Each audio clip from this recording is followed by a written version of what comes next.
Hey everyone, coming in from beautiful downtown Wellington in New Zealand, and I just received the best email I've ever got. Now, many years ago we developed a concept called the third space. It's all about how do we transition from one thing to another, and most people know it in the context of how do I go from work to home.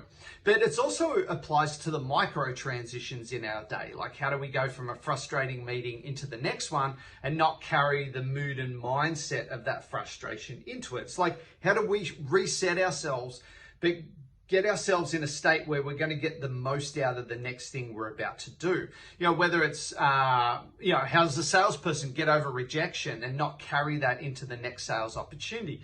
But I've been working with the leadership team of a bank, and what they were saying is they meet with their leader after he meets with his. So he has a meeting with the person he reports to, and often that meeting can be a bit frustrating for him, and he gets feedback or bad news. So he comes into their meeting and he's really frustrated and grumpy. And what they were saying is it just makes for a terrible experience for them. And also, he's not very open to ideas and he's not thinking about innovation.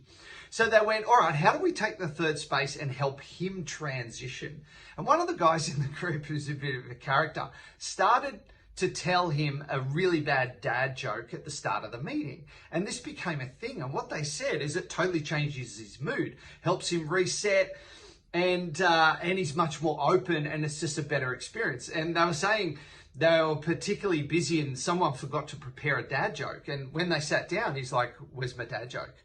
And what it illustrates is just how important that space is before we do what we do. So start to think about the micro transitions in the day and how do you prepare yourself for what you're about to do.